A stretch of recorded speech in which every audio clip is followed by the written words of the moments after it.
As we start with Psalm 139, we do have a video here. The video is about 17 minutes, and I just don't want to use up 17 minutes.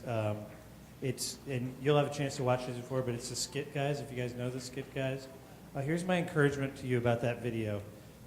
See it through to the end, because they get to where they need to go. It's kind of silly, but silly might be good at this point in your study, because it's pretty, there's a lot of stuff here. So, but when they finally get to the end and they're kind of unpacking the Psalm 139, it's a powerful thing. The Search Me.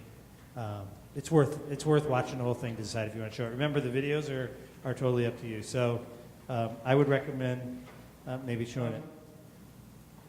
Dale, because I love you and I know I can I just impose on you to read Scott's story, page 51 and 52, and the top of 53? Do you mind doing that for us? Was it worth it? In 2005, I had been in remote Cambodia providing some much-needed pastoral care and counseling to a multinational church planting team. A small city where they were working clung to the banks of some river not too far from the Vietnam border. While there, I contracted hemorrhagic dengue fever, which is a mosquito-borne virus similar to malaria. 2 years later, I was back in Cambodia on my way home. I began to manifest strong flu-like symptoms. Within 5 days of being home, I was in the hospital. In the ER, I had some sort of episode that was similar to a cardiac arrest, but that was not what happened. It would take a year of tests and medical specialists and finally the Mayo Clinic before I had any kind of answers. There I learned what likely happened is that I had contracted some unknown Asian virus that had made the leap into my nervous system. This virus, following so soon after dengue, compromised my autoimmune system. I now manifest systems that land me within the chronic fatigue syndrome spectrum. I will likely live with this for the rest of my life. Is it unwise to take such risks? Is it foolish for medical workers to travel to West Africa to provide needed care in the Ebola crisis?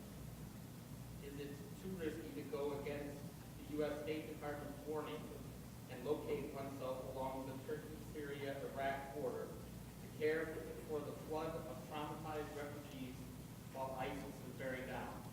Is it too high a cost to reach across socioeconomic and racial lines in one's community to demonstrate love? It is true, each of these are costly and risky, but cost and risk are not to be our prime concern. If they are, we will be more concerned with our own well-being than that of others. And that self-concern is most unlike our God. When we take risks that place us in possible harm's way for the benefit of others, we are mimicking one of the core characteristics of God's nature. You see, our God is Father. He desires sons and daughters to pour his life and love into, so much so that he has sought us out at great personal cost. The Son of God on the cross is the greatest display of God's character because it shows the self-sacrificing, self-giving nature of his love. He desires other sons and daughters who will mimic him. That is how the glory of God's love is displayed. He pours into us at personal cost, and we are given the privileged opportunity to draw others into this relationship too. And sometimes that comes at great personal cost. Yes, we must seek counsel and be prudent in our choices. The priority question is, ought I risk? It's not, ought I risk?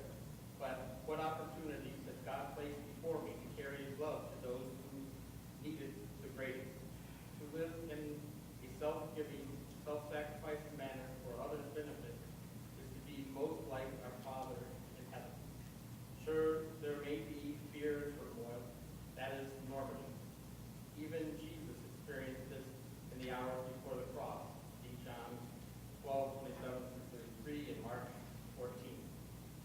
act of risk for another is a deliberate act of love, and yes, it is worth it.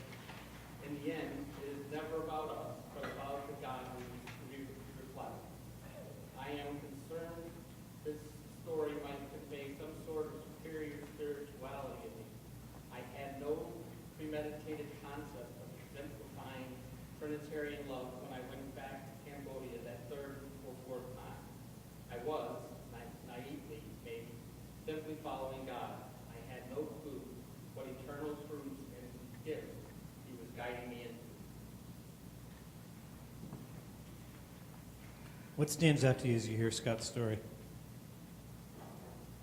And maybe a good question is, what does it have to do with curtains?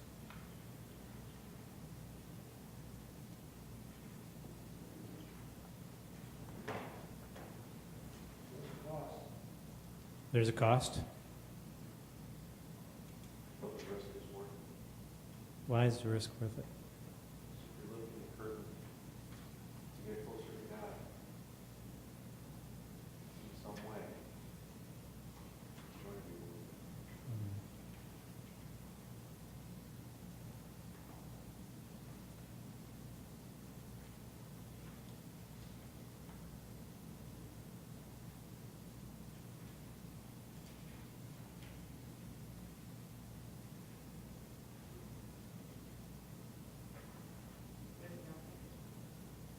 What if you don't think it's worth it?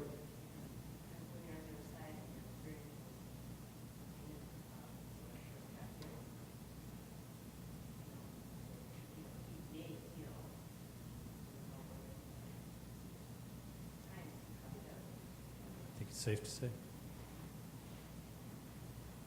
It's a great question. What do you think it has to do with curtains?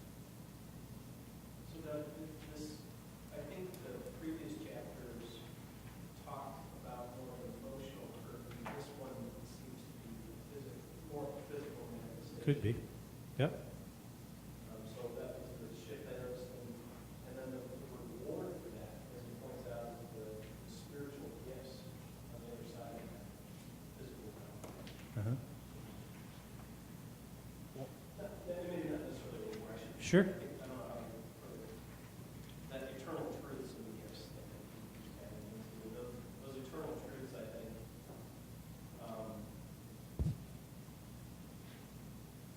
Well, probably more emphasis on the gifts part, but going through that, lifting the veil, even physically. Uh-huh. By following God, leading, opening yourself. Sure. Yep. What I think of unconditional love, I think of happy thoughts. Okay, for me, I get all happy about it. But this would tell me that being loved unconditionally doesn't necessarily mean I get whatever I want. Being loved unconditionally sometimes, maybe often, means, opening yourself up to stuff that you would never think you'd ever want to do. And that's not, anyhow, that's just, Yeah. there's two extremes before. So think about your group. I mean, you don't have a group yet, but if you have a group, think about your group, where they are at this point in the journey, and we're really asking them to go into some risky places, right? We really challenge them to be willing to share things that are risky for them.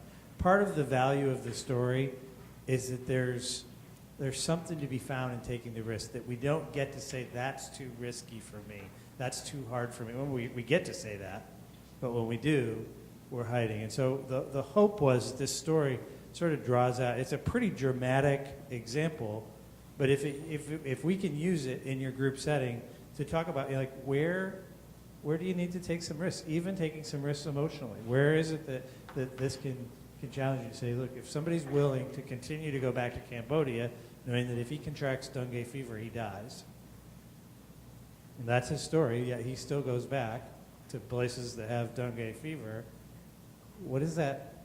What can that inspire us to be willing to do, even as we think about our group?